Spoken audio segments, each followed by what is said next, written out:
Bonjour à toutes et à tous. Donc, Mathieu Monnier, je suis délégué général adjoint de France Renouvelable, en charge des expertises, de l'éolien en mer et de l'Europe. On a maintenant une table ronde qui porte sur la planification de l'éolien en mer, planification spatiale maritime. Je demanderai aux uns et aux autres, s'il vous plaît, de s'asseoir ou de libérer l'espace assez vite, parce qu'on a un timing serré. Donc j'ai le plaisir d'accueillir pour cette table ronde Yann Bécoirne, qui est chef de service espace maritime et littoraux à la DG AMPA. Je l'invite à me rejoindre sur scène. Hermine Durand, sous-directrice des énergies renouvelables et du système électrique à la DGEC. Vous installez où vous voulez. Régis Boisgrin, directeur exécutif groupe éolien en mer interconnexion. Je simplifie, Régis, je sais que c'est beaucoup plus compliqué que ça. Marie Tchakerian, directrice de la mer à la région Occitanie. Et Marc Hirt, qui est président de la commission offshore de France Renouvelable et par ailleurs directeur France d'Ocean Winds.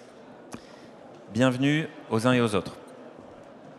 Alors, on est vraiment dans une table ronde d'actualité. On a eu un communiqué de presse après la formation du gouvernement. Je pense que c'était une des premières expressions du gouvernement après sa prise de fonction, notamment la ministre Pannier-Runacher, le ministre Loer et la ministre Givernet, qu'on a vu ce matin, concernant la rencontre avec la Commission nationale du débat public, donc le 26 septembre dernier. On a une décision ministérielle qui est imminente et que les acteurs de la filière attendent vraiment de pied ferme. Et on va pouvoir en parler, mais pas non plus préempter les annonces qui seront faites dans le cadre de l'expression sur la planification. On avait une circulaire de la Première ministre l'année dernière qui fixait notamment des volumes à atteindre, des volumes cibles pour l'éolien en mer. On a eu la publication de la stratégie nationale mer et littoral à l'été, donc qui reprend ces fourchettes de puissance. On a des horizons de temps, priorité 1, donc jusqu'à l'horizon 2035, priorité 2 pour ce qui concerne vraiment les horizons plus lointains, donc jusqu'à 2050.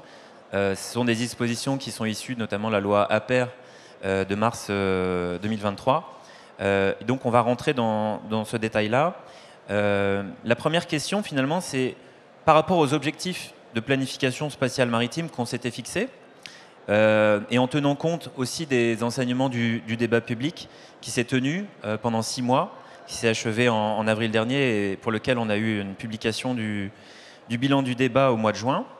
Est-ce qu'on va atteindre nos objectifs par rapport aux remontées des conseils maritimes de façade et par rapport aussi à l'échange avec toutes les parties prenantes? Est-ce que vous pouvez commencer, Yann, peut-être en nous rappelant le cadrage ministériel initial et finalement aussi ces grands objectifs de la SNML? Merci. Merci Mathieu. Bonjour à tous. Donc effectivement, comme vous l'avez rappelé, les ministres de la transition écologique, de l'énergie et de la mer ont rencontré la semaine dernière la présidente de la Commission nationale de débat public, suite au débat public La mer en débat. Donc un élément, une phase essentielle dans l'exercice de planification. Et les ministres ont annoncé... Actuellement dans la salle Vignette, la conférence planification spatiale maritime de l'éolien en mer, objectif atteint. À suivre de 17h à 18h, offshore, comment accélérer et réussir le passage à l'échelle 18 gigawatts en 2035 et 45 en 2050. De 18h à 18h10, revivez les yeux, témoignage jaune de base. C'est l'écueil. 100% ENR. De 18h10 à 18h30, remise de prix, stand éco-conçu. Repas dans l'atelier de 16h30 à 17h30 dans la salle. La conférence planification du réseau, un nouveau cadre pour mieux anticiper. C'est important le réseau. 17h30 à 18h30, souveraineté agricole et souveraineté énergétique. Merci. Voilà, désolé Yann, mais vous avez toute la programmation. Vous pouvez rester avec nous après. Merci Mathieu. Donc effectivement, étape extrêmement importante que la rencontre avec la présidente de la CNDP par les ministres, finalement ministres nouvellement installés, hein, et qui finalement dès le début de leur mandat finalement rencontrent la présidente de la CNDP, donc qui ont annoncé la réponse au débat. Donc bientôt la décision ministérielle, hein, qui est annoncée par les ministres, et donc des ministres très mobilisés et qui intègrent l'énorme travail de concertation qui a été mené par les préfets coordonnateurs de façade sur le terrain, sur l'ensemble des territoires. Donc j'insiste sur le travail de concertation parce que c'est vraiment l'angle d'attaque de ce travail de planification. Alors le débat public a constitué finalement une première et je peux en tirer finalement aujourd'hui, enfin les équipes en tirent deux constats. Tout d'abord, c'est un travail énorme en termes d'intégration du dispositif. On a finalement, suite, comme vous le disiez, à la loi APER, c'est la première fois que l'on travaille sur un espace global. Par exemple, c'est la première fois que l'on planifie l'éolien en mer sur l'ensemble des façades. C'est-à-dire dans un cadre complètement harmonisé, complètement globalisé, complètement cohérent. Et en partenariat avec l'ensemble des parties sur le territoire. Donc ça, c'est le premier élément de ce débat public et de la concertation. Le deuxième élément, c'est quelque chose qui est complètement inédit. C'est un débat public sur le maritime, au plus près du territoire, au plus près des uns et des autres, sur un sujet finalement nouveau pour les personnes, le sujet du maritime.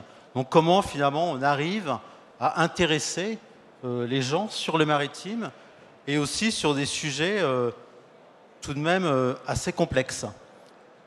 Et il y a eu donc 375 événements, plus de 21 000 participations et donc 21 000 contributions.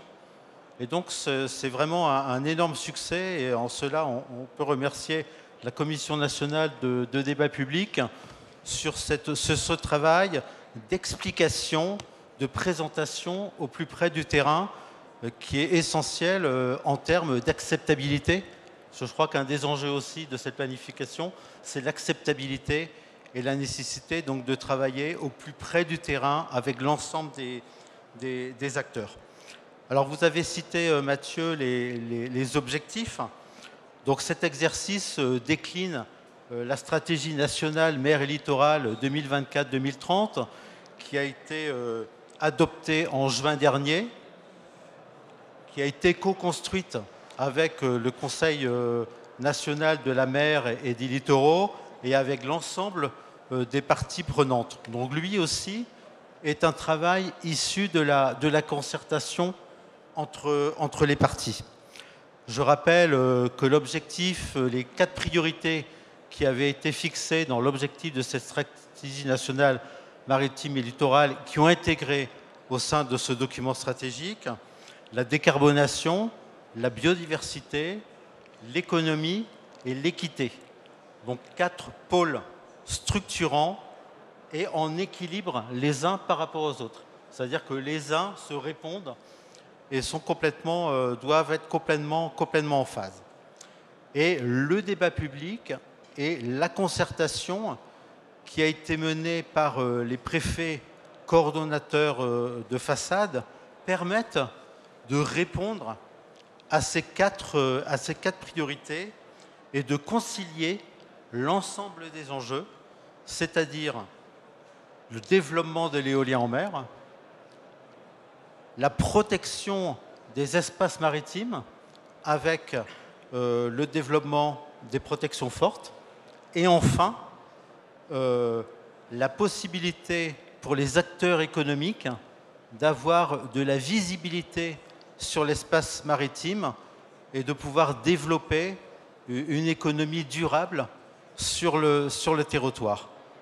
Donc l'ensemble, je peux dire, mais vous le verrez dans la décision ministérielle, la stratégie nationale mer et littoral qui porte ces priorités et les travaux menés au plus près des territoires par les préfets coordonnateurs de façade permettent de répondre aux objectifs. Merci beaucoup, Yann, effectivement, pour avoir recontextualisé cet exercice très fastidieux qui a lieu finalement tous les 6 ans sur la mise à jour des documents stratégiques de façade et qui a essayé de se synchroniser au mieux avec la PPE, qui elle est révisée plutôt tous les 5 ans. Alors Hermine, si on regarde côté énergie, la première question qu'on se pose, c'est est-ce que finalement les résultats du débat public et ce qui est remonté des conseils maritimes de façade notamment, est-ce que finalement ça va nous permettre d'atteindre les objectifs pour les prochains appels d'offres, donc les 8 à 10 gigawatts, comme l'a rappelé la ministre ce matin, sur la O10, et donner de la visibilité aussi sur la O11, la O12 et les suivants. Alors, sans dévoiler effectivement le détail de la décision ministérielle, est-ce qu'on peut se dire qu'on est satisfait de ce point de vue-là? Est-ce qu'il y a encore finalement des choses à préciser, des nuances à apporter par rapport à l'exercice? Parce que l'exercice ne se termine pas au moment de la décision ministérielle, il se terminera effectivement un peu plus loin. Et sans forcément parler des prochaines étapes avec la PPE, puisque on le verra après, mais est-ce qu'aujourd'hui, on est assez satisfait et confiant à la DGEC sur ce qui est en train de remonter? Merci Mathieu et merci Yann pour le rappel des grands objectifs du débat et la façon dont ça s'est déroulé. Effectivement, côté DGEC, donc la Direction Générale de l'Énergie et du Climat du ministère chargé de l'Énergie, je confirme que nous sommes confiants. Nous sommes prêts, la ministre l'a dit ce matin, dans les prochains jours sera prise cette décision interministérielle qui comportera une cartographie des zones propices à l'éolien en mer à l'horizon 10 ans et à l'horizon 2050. Donc cette cartographie doit nous permettre effectivement d'atteindre nos objectifs. Donc pour rappel, à l'horizon 2050, l'objectif annoncé c'est 45 gigawatts d'éoliennes en mer installées. Et à l'horizon 2035, l'objectif c'est 18 gigawatts installés, un objectif qui a été sacralisé dans le pacte éolien en mer entre l'État et la filière et sur lequel nous avons beaucoup travaillé au sein de ce débat public pour avoir suffisamment de zones et pour pouvoir lancer suffisamment d'appels d'offres pour atteindre cet objectif. Donc, d'un point de vue quantitatif, vous connaissez déjà ces objectifs. Je pense que le travail qui a été effectué par la Commission nationale du débat public et surtout par les services déconcentrés de l'État sous l'égide des préfets coordonnateurs a été extrêmement fructueux. Donc oui, toutes les façades ont joué le jeu. Toutes les façades ont remonté des propositions ambitieuses qui devraient nous permettre d'atteindre ces objectifs. Encore une fois, nous sommes prêts.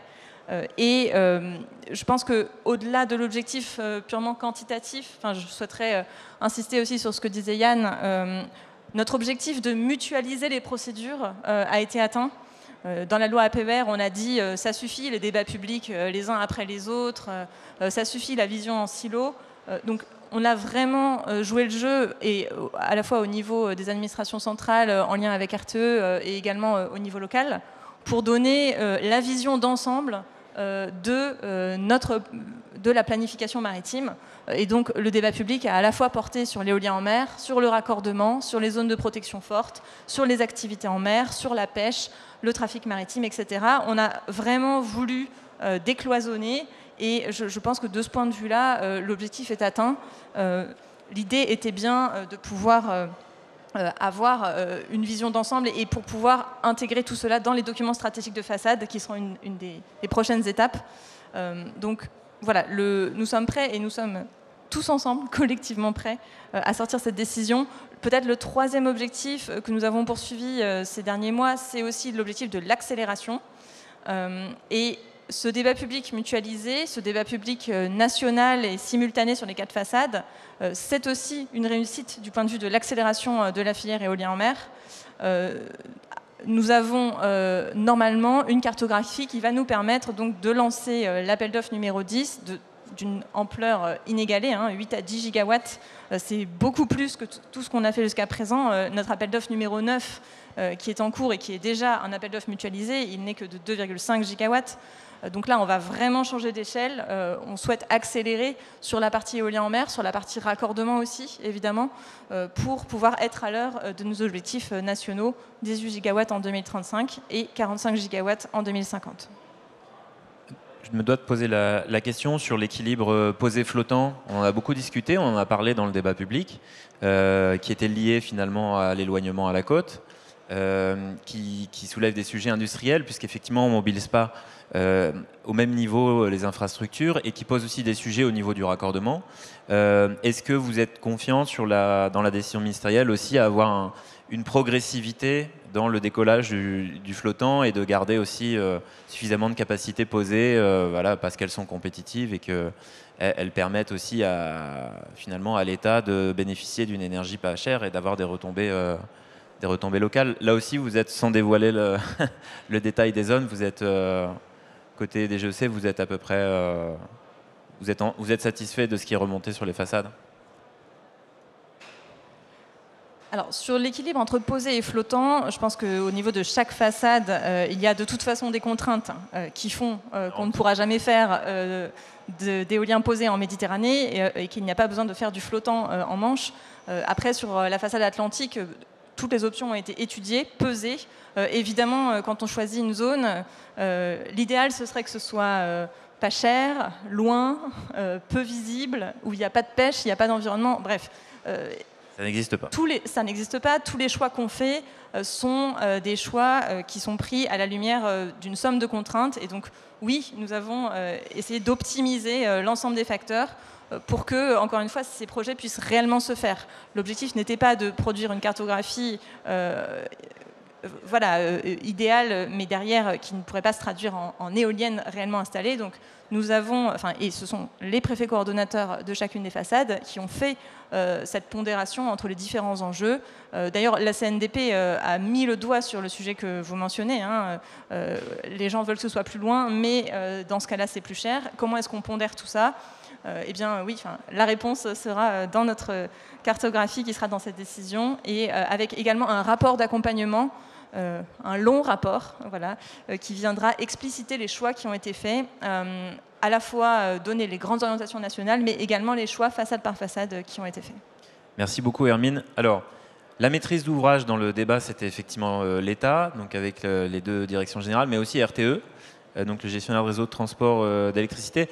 Hermine en a parlé, Régis, accélérer aussi sur le développement des projets, faire en sorte que le raccordement ne soit pas sur le chemin critique, faire en sorte qu'on puisse sécuriser les composants nécessaires au raccordement des installations dans un contexte concurrentiel, on peut le dire quand même, entre les GRT au niveau européen, où la course est un peu lancée, tout le monde veut faire l'éolien en mer, 300 gigawatts à horizon 2050, et RTE, dans tout ça, cherche aussi à accélérer. Donc, finalement, les enjeux, la planification pour le réseau, est-ce qu'on va atteindre les objectifs aussi du point de vue de RTE? Alors, merci pour l'invitation déjà. Bonjour à toutes et à tous. Nous, il y avait un premier objectif, c'était qu'on ait des cartographies qui donnent le développement des parcs éoliens en mer sans oublier le raccordement. Et je pense que de ce point de vue, effectivement, on a vraiment passé une étape. Ça a fait partie des sujets qui ont pu être discutés. Et déjà, en soi, ce sera une satisfaction lors de la publication des cartographies de pouvoir aussi avoir des zones indicatives d'implantation. C'est important pourquoi? C'est important parce que c'est nous qui faisons le lien terre-mer. Les sites d'atterrage qui sont favorables à la connexion entre le réseau maritime et le réseau terrestre ne sont pas si nombreux que ça. Donc il faut déjà bien identifier où ils peuvent être et puis surtout optimiser leur utilisation, donc en faisant passer le plus possible de capacité de production décarbonée maritime. Le deuxième élément important qu'on a pu porter à l'occasion du débat, c'est la standardisation. Si on se rappelle, la précédente PPE ou l'actuelle PPE, on a attribué des parcs d'une puissance comprise entre 250 MW et 1500 MW, où on va attribuer jusqu'à 1500 MW. Nous, ce qu'on dit, c'est si on veut accélérer et massifier, il faut aussi qu'on standardise. Et donc, on a porté, lors du débat, l'idée d'avoir 2 paliers standardisés en courant continu, l'un de 320 kV pour faire des parcs d'environ 1000 MW, et un deuxième standard à 525 kV pour faire des parcs d'environ 2000 MW. Et puis, on a un autre élément, c'est l'ordonnancement de ces projets par rapport aux capacités disponibles sur le réseau à haute tension terrestre. Donc le réseau 400 000 volts, pour faire court. Et donc là aussi, on a pu, lors du débat, indiquer ce qui, vu du réseau de transport, qui n'est pas le seul élément à prendre en compte, évidemment, mais les zones qui, vues du réseau de transport, semblaient être les plus facilement accessibles dans un premier temps pour permettre une mise à disposition rapide de capacités de production éolienne en mer. Et puis enfin, je crois que la réponse des maîtres d'ouvrage, elle va aussi permettre, alors avec l'articulation posée flottant, mais aussi en donnant des volumes, un calendrier, elle va permettre de tracer des dynamiques industrielles, tant pour d'ailleurs la partie parc que pour la partie raccordement. Mais j'y reviendrai tout à l'heure. Merci Régis. Alors effectivement, très bonne transition avec la voisine de droite sur le raccordement. Le débat public a permis au public de se représenter les enjeux pour RTE. Donc effectivement, la loi APER, c'est les termes, c'est les zones propices à terre et en mer. Et en fait, RTE a fait beaucoup de pédagogie sur voilà, les capacités d'accueil disponibles sur le réseau à tel horizon de temps, donc priorité 1, priorité 2. Sur certains territoires, on a eu des surprises, entre guillemets, en disant ah oui, effectivement, on a des contraintes existantes liées au flux d'électricité depuis la péninsule ibérique jusqu'à la France, avec aussi l'accueil d'ENR terrestre sur le réseau, c'était très dimensionnant. Les péninsules électriques qu'on connaissait déjà avec la PACA et la Bretagne. Donc en Occitanie, c'est intéressant, merci Marie de représenter la région, d'avoir le point de vue d'un acteur territorial qui a eu l'habitude des débats publics, notamment avec la O6, avec d'autres infrastructures aussi sur son territoire, et qui est particulièrement dynamique dans sa politique de la mer, avec toutes ses composantes. Donc finalement, comment la région a perçu ce débat, ses conclusions aussi, puisque vous avez pris connaissance du débat public et du compte-rendu. Et aujourd'hui, qu'est-ce que vous attendez de la décision ministérielle imminente? Je pense que la présidente de la région a eu quelques expressions à ce sujet aussi. Bon, merci, bonjour à tous. Effectivement, la planification, c'est aussi vraiment un enjeu pour les territoires. Et d'ailleurs, la région Occitanie, à l'instar des autres, ont inscrit dès 2018 des volumes dans leur SRADET. Donc nous, pour mémoire, on avait inscrit 1 gigawatt à horizon 2030 et 3 à horizon 2050. On a révisé ensuite en 800 mégawatts à horizon 2030, mais finalement, on est quand même, on n'est pas loin de l'épure, au moins des volumes, des fourchettes qui ont été données dans le travail du débat public. Donc la planification, c'est très important. C'est très important aussi parce que, à l'instar des industriels, les territoires, on a besoin d'investir, on a besoin de visibilité dans les investissements. Je pense évidemment aux investissements dans les ports, qui sont très importants en Méditerranée du fait du flottant. Et c'est vrai un petit témoignage, quand la présidente Carole Delga a décidé d'investir dans un port qui allait pouvoir servir la filière de l'éolien flottant à Port-la-Nouvelle en 2016-2017, elle a demandé à installer un partenariat public-privé parce que les investissements étaient beaucoup trop lourds pour une collectivité.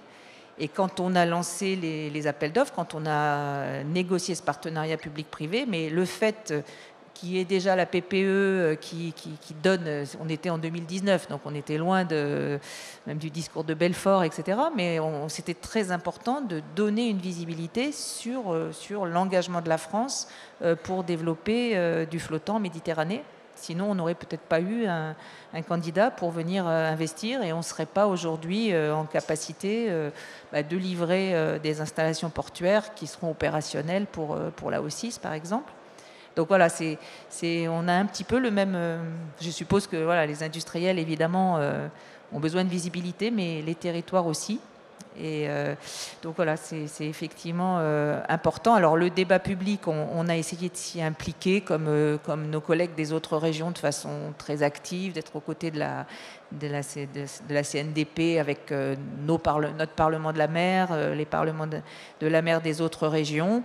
On a été toujours attentifs à continuer le dialogue qu'on a, nous, par rapport aux acteurs en dehors, et je pense notamment aux pêcheurs, avec lesquels on discute beaucoup pour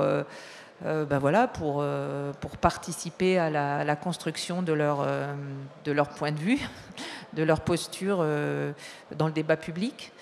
Et donc, écoutez, les résultats, on les attend impatiemment. Mais je pense que c'est le fruit de tout ce travail et que j'ai l'impression qu'on s'est... Voilà, encore une fois, un beau travail collectif que ce débat public. Voilà. Merci beaucoup, Marie. Puis effectivement, pour ce qui vous concerne sur la Méditerranée, les zones A, B, C pour l'Occitanie, effectivement, la décision ministérielle précisera quelles zones sont pressenties en premier, etc. etc. Donc, on le découvrira dans quelques jours. Marc, je vais avoir l'impression de me parler à moi-même en posant la question, mais en tant que président de la commission offshore France Renouvelable, donc peut-être 2 mots aussi sur le débat public, on s'y est impliqué fortement du côté de la filière. Les attentes, on va parler des prochaines étapes juste après, mais l'équilibre posé flottant, effectivement, il y a un certain nombre de sujets comme ça qui nous intéressent très fortement. Quel est le regard sur... les dernières semaines, les derniers mois, puisque depuis la publication du compte-rendu du débat, on a eu aussi beaucoup d'échanges avec tout le monde pour essayer d'atterrir sur planification satisfaisante. Absolument. Peut-être ce que je voudrais dire pour commencer, c'est que ce qui a été lancé il y a 1 an à peu près, c'est-à-dire ce débat, cette grande concertation, était absolument très ambitieux, probablement très difficile, assez unique comme vous l'avez rappelé. Et je crois que le résultat tel qu'on le pressent, puisqu'il y a déjà eu des annonces ce matin par la ministre et vendredi dernier, semble extrêmement satisfaisant. Donc on a vraiment l'impression d'être à un moment fondateur de l'éolien en France, l'éolien offshore en France, qui est presque aussi important pour le système énergétique français que la décision de lancer le nucléaire dans les années 60. On parle de gigawatts, mais 45 gigawatts, ça représente de 25 à 30% à l'horizon 2050 de la production électrique française, dans un univers où il y aura presque plus, on l'espère, de fossil fuel.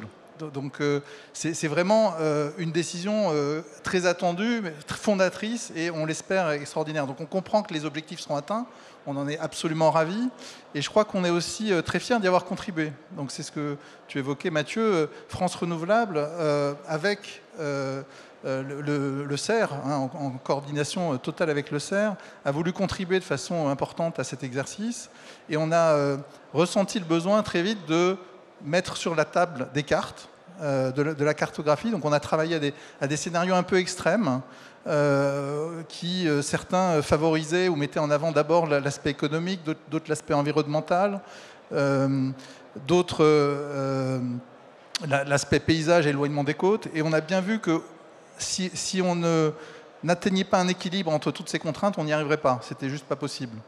Et on a très tôt présenté des cartes aux régions, à nos différents partenaires, qu'on a appelé Équilibre 1, qui a permis, je pense, de contribuer à la discussion, parce qu'au fond, ce qui est important à la fin, ce sont les cartes, ce sont les zones. C'est vraiment ça qui est l'élément initial, l'élément fondateur de tout le développement futur. On comprend donc, et ce premier jet, on va dire, Équilibre 1 était loin d'être parfait, mais il a permis les discussions, il a permis aussi les échanges. On a essayé de contribuer le plus possible aux échanges avec les régions aussi, dans le cadre de tous les échanges qui ont été organisés, de la Commission nationale du débat public. Et je pense qu'un élément aussi, c'est qu'on a vraiment le sentiment que tous les acteurs étaient impliqués, tous les acteurs voulaient y arriver, que ce soit les régions, qui ont joué un rôle très important, RTE, mais les services de l'État aussi, et qu'à la fin, on ne connaît pas le résultat, mais on sent qu'il va être très bon, voilà, très satisfaisant, en tout cas en termes d'objectifs. On a parlé de l'AO10, donc là aussi, c'est peut-être là que le débat sur le posé versus le flottant est peut-être le plus important. On le sait, l'éolien flottant, c'est moins mature que le posé. Le posé, c'est moins cher. Et donc, on a effectivement une attente qui est le maximum possible de posé pour l'AO10. Ça permettra d'aller plus vite, ça permettra de développer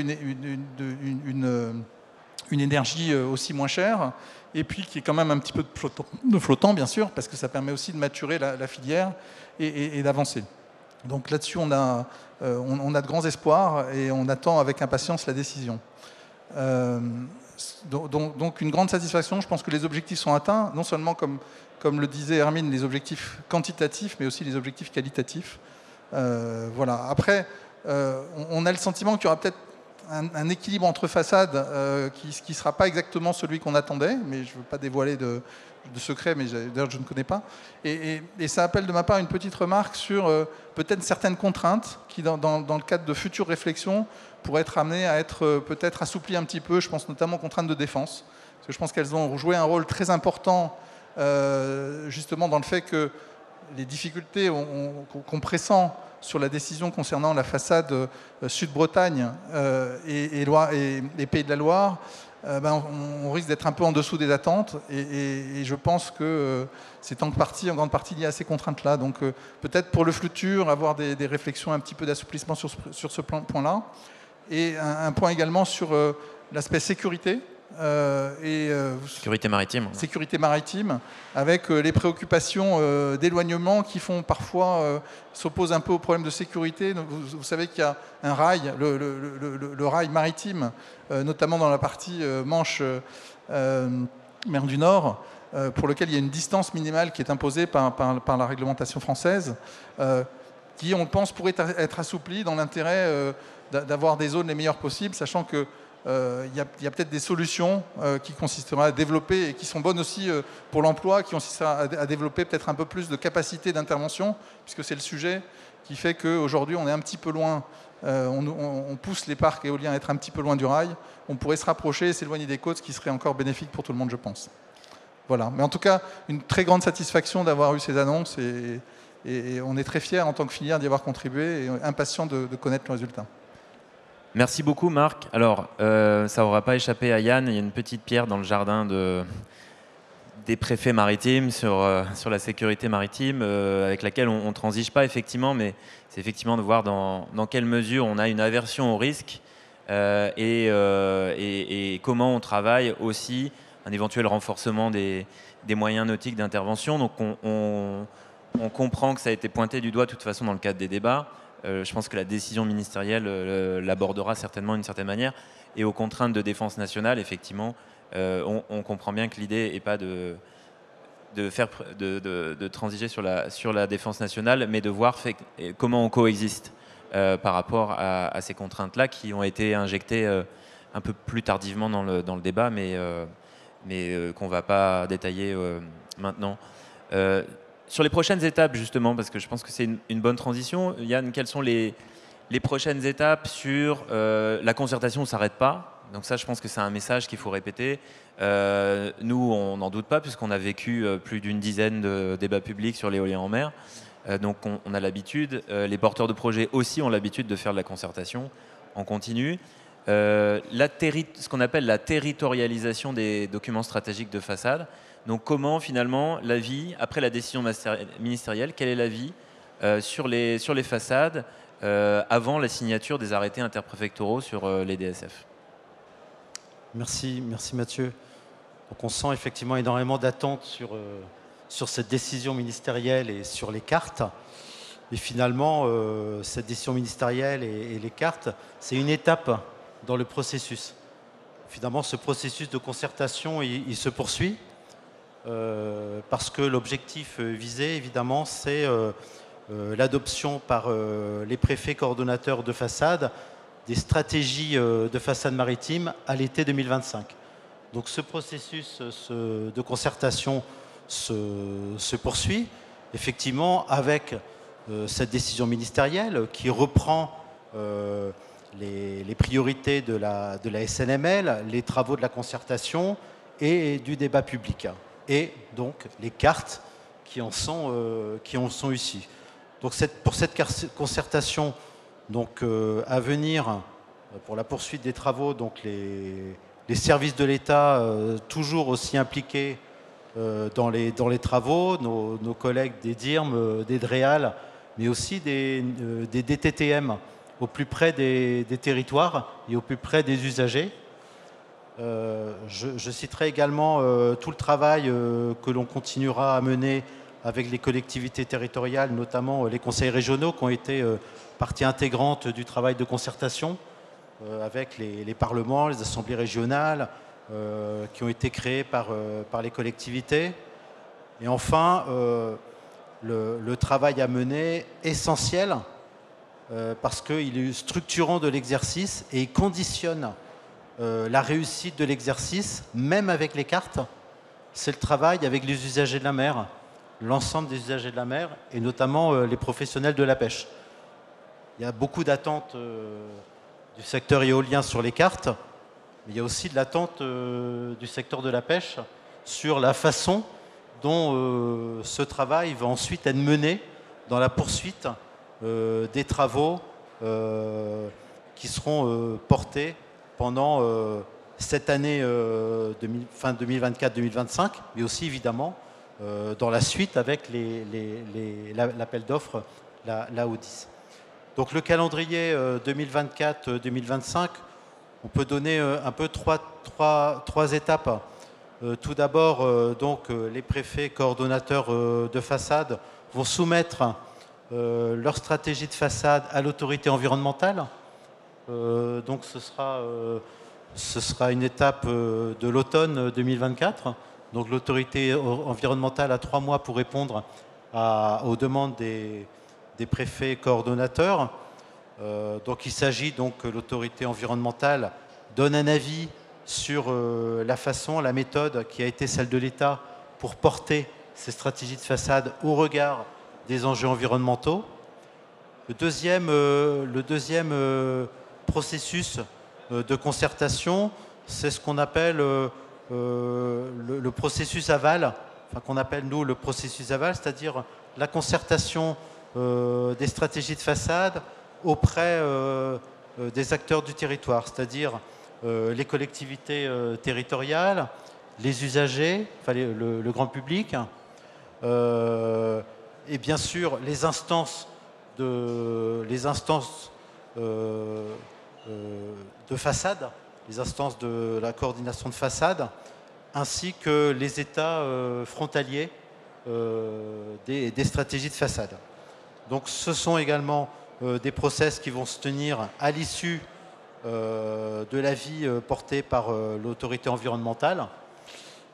Et en parallèle de cet exercice, évidemment, les différents domaines spécialisés ont leur propre calendrier. Je pense par exemple au calendrier de la Odis. Donc ce calendrier également se porte sur cette année 2024-2025, l'ensemble étant toujours parti à un dispositif complètement intégré. C'est-à-dire que l'ensemble de ces travaux sont toujours tenus les uns avec les autres, en concertation, en coordination, dans un processus complètement intégré. Donc en conclusion, je dirais, cette année 2024-2025, voilà, on a une étape avec des décisions ministérielles, on poursuit la concertation, le travail, les efforts en commun, dans un dispositif complètement intégré, au plus près des territoires, et là j'insiste, c'est un élément essentiel pour qu'il y ait de l'acceptabilité sur la suite, parce qu'on a les cartes, mais ensuite il faut les faire vivre ces cartes, et qu'elles soient finalement acceptées dans les process qui seront lancés. Merci beaucoup Yann. Je pense que c'est une jolie transition sur la Odis. Donc, la ministre a parlé ce matin Donc la programmation de l'AO10 qui est complètement liée à la PPE, ce qu'on appelle la PPE 3. Donc la visibilité sur les nouvelles capacités, c'est ce que disait Marie tout à l'heure avec les ports, mais aussi au niveau du réseau, donc donner le timing, les capacités, etc. Hermine, on a d'autres chantiers aussi, la simplification des procédures, on a un projet de décret sur le sujet, la réflexion sur le design des appels d'offres aussi, on va en parler juste après en détail avec la DGE, avec Alexandre et avec Paul aussi. Tous ces chantiers-là, ils sont faits un peu de manière parallèle côté DGEC. Pour la DGEC, quelles sont les prochaines étapes finalement au-delà de l'AO10 aussi je pense qu'on avait des attentes aussi par rapport à la PPE, même si tout ne dépend pas évidemment de l'administration. Accessoirement, on a un nouveau gouvernement qui va s'approprier aussi les sujets. Oui, merci. Alors, les prochaines étapes, très concrètement, pour la Direction générale de l'énergie et du climat. Donc, nous allons, comme les ministres l'avaient annoncé à Saint-Nazaire au printemps dernier, nous allons évidemment lancer les études techniques et environnementales de dérisquage sur les zones de la cartographie éolien en mer. Très concrètement, nos bouées de mesure sont réservées auprès de Météo France pour mesurer le vent. Nos bateaux sont réservés pour aller faire de la géophysique, de la géotechnique. Et donc, ces études vont démarrer à l'automne et se poursuivre en 2025, puisque l'État est maître d'ouvrage de cette phase de pré-développement des parcs éoliens en mer. Donc, nous sommes prêts.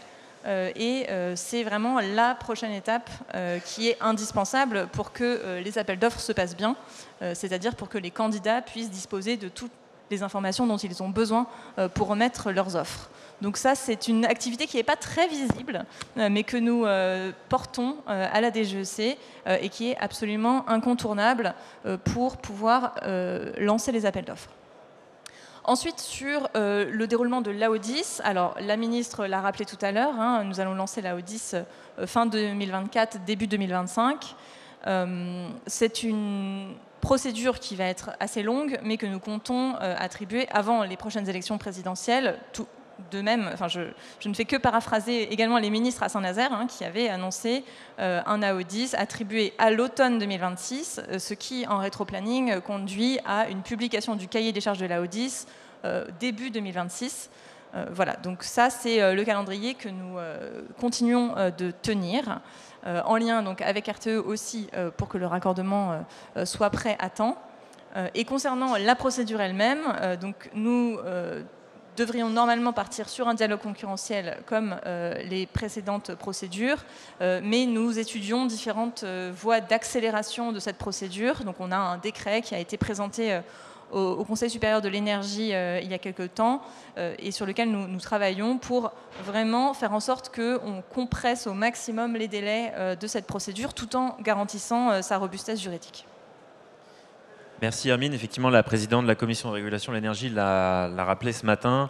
La CRE répète effectivement depuis un certain temps qu'elle souhaiterait qu'on passe à une standardisation des appels d'offres et repasse peut-être à un AO simple, quitte à faire une concertation élargie plutôt qu'un dialogue concurrentiel.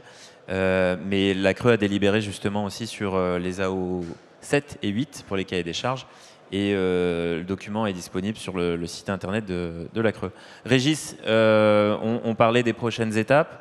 Il y a une grosse étape pour RTE. Donc on a mentionné la sécurisation des composants, mais aussi le fameux SDDR, schéma décennal de développement du réseau. Comment ça s'articule tout ça? RTE a prévu de communiquer d'ici la fin de l'année sur le SDDR, entre bilan prévisionnel 2035, SDDR, AO10.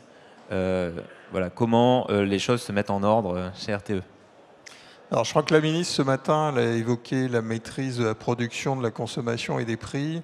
Elle aurait pu rajouter la maîtrise industrielle. Et donc, c'est un peu ce à quoi nous, on s'attelle dans les prochaines semaines et les prochains mois. Cette maîtrise industrielle, elle passe d'abord par la sécurisation des approvisionnements associés, finalement, au volume de la prochaine PPE. Bon, je crois que l'objectif c'était au moins 15,5 gigawatts, donc on va dire voilà, il faut qu'on trouve des appros pour entre 15 et 16 gigawatts. Et ces approvisionnements, il faut qu'on les fasse dans un marché qui est particulièrement en tension, qui est en tension du côté de la demande, parce qu'en fait il y a beaucoup de pays aujourd'hui qui fondent leur stratégie de décarbonation, notamment sur le développement de l'éolien offshore. Et juste un chiffre pour illustrer ça. Aujourd'hui, sur les 2 dernières années, il y a à peu près pour 130 milliards de marchés qui ont été passés. Il y en a une moitié qui est attribuée et puis une moitié qui est en cours d'attribution. Donc ça donne une idée du volume et de la tension qui est mise sur la chaîne industrielle et la chaîne d'approvisionnement européenne. Et côté offre, justement, on a aujourd'hui, on est en sous-capacité par rapport à la demande, donc il faut à la fois laisser le temps aux industriels d'investir. Nous aussi, côté donneur d'ordre, réfléchir à la simplification, peut-être à l'harmonisation de nos spécifications, de nos systèmes de qualification pour finalement rendre le marché plus fluide entre fournisseurs principaux de matériel en courant continu ou de câbles et les principaux gestionnaires de réseaux de transport européens qui sont engagés dans l'offshore.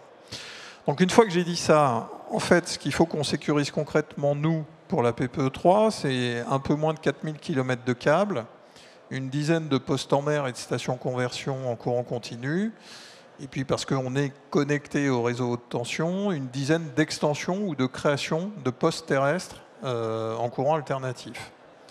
Donc ça va représenter plusieurs dizaines de milliards.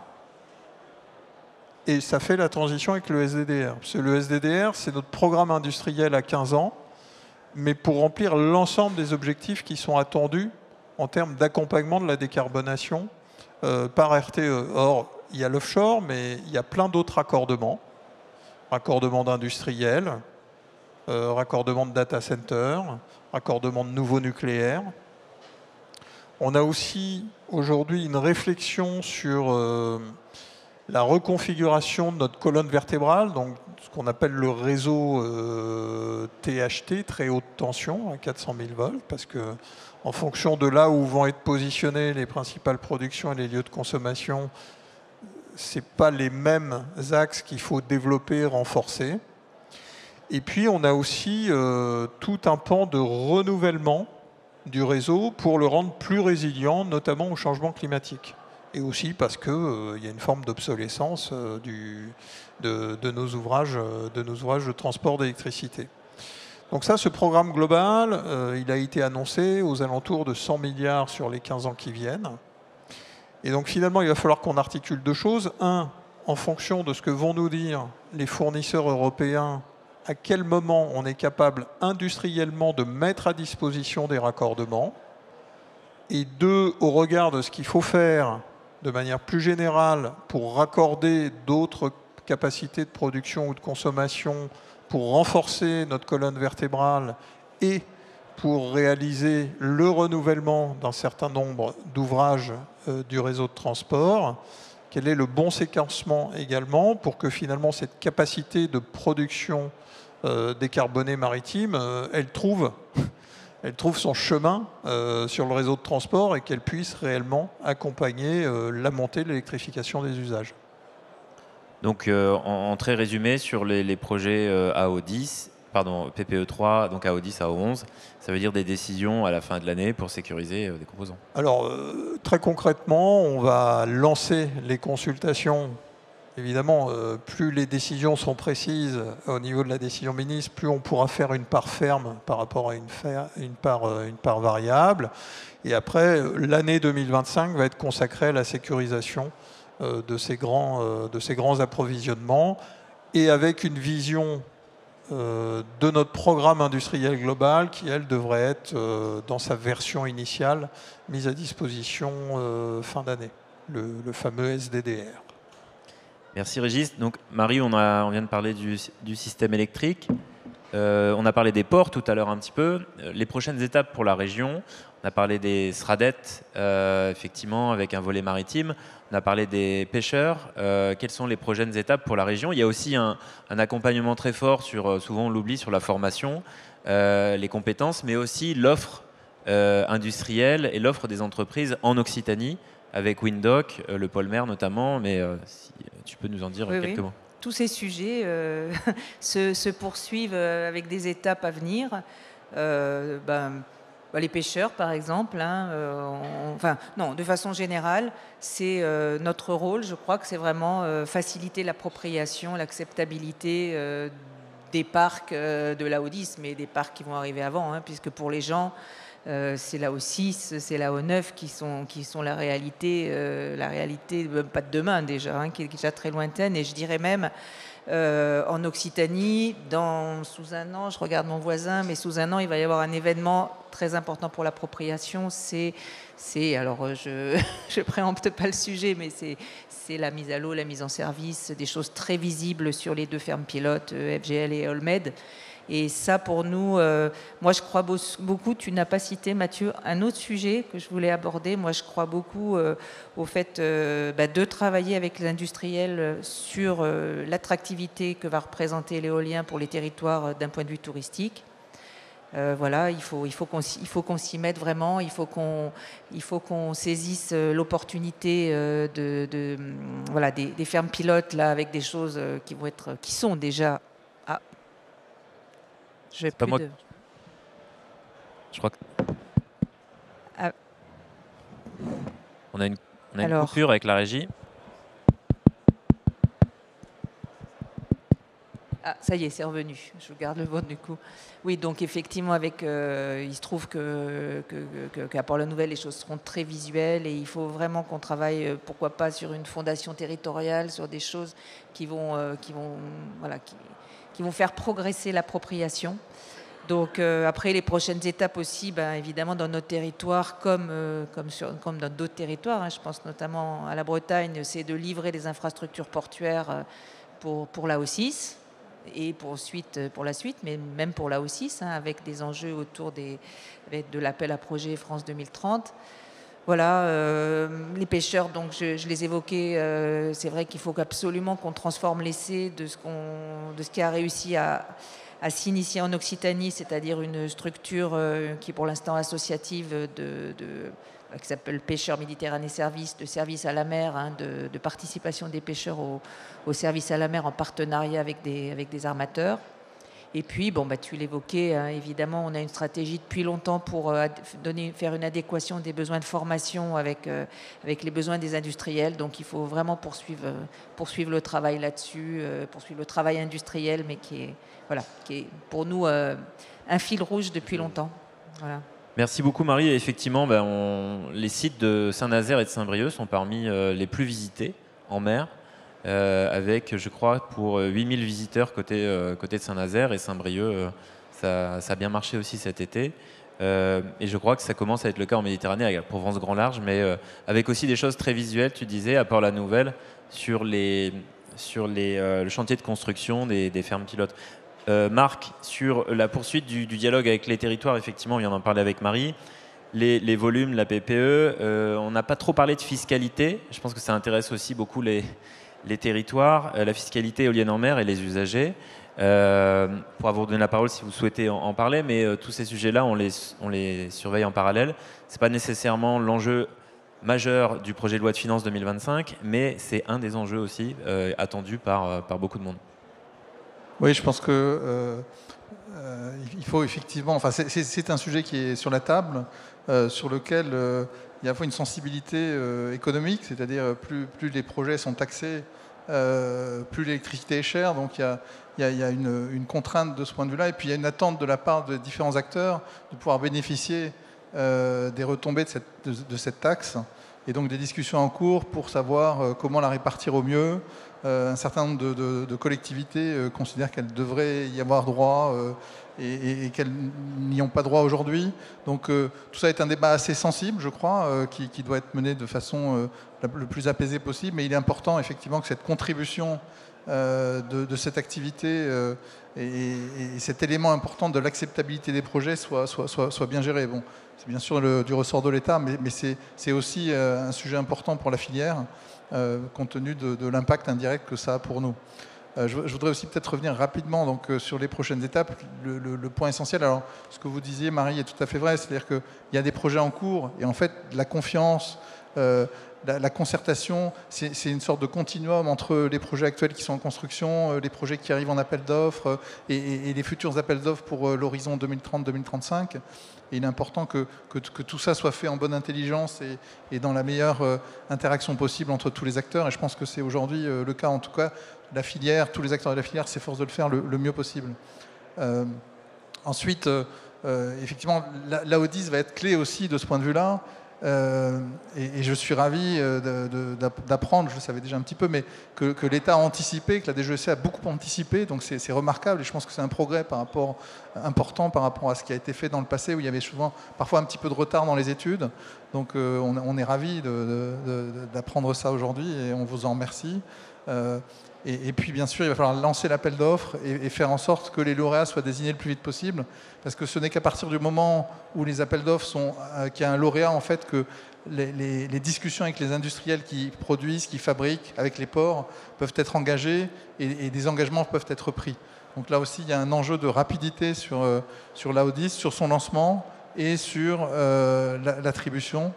Je pense que sur les cahiers des charges, il y a déjà une bonne expérience qui a été accumulée à travers tous les différents AO au travers desquels on est passé, et qu'au fond, on a un modèle qui est déjà de très bonne qualité. Je ne suis pas sûr qu'il y ait beaucoup d'innovation à apporter sur ces sujets-là, sauf peut-être un point important pour la filière, c'est le NZIA. Et je crois que ce sera l'objet de la table ronde d'après. Mais il est important que tout ce développement, tout ça bénéficie au territoire, bénéficie à l'industrie. Et on y est très attaché également. Merci beaucoup, Marc. Je crois qu'on a un petit peu de temps pour des questions de la salle, si jamais il y en avait. Alors, est-ce qu'on en a? Je ne vois pas grand-chose. Levez la main si vous voulez la parole. Après, je vais avoir mes adhérents qui vont me dire, est-ce que tu pourras leur demander si... Parce qu'ils n'osent pas la poser. Non.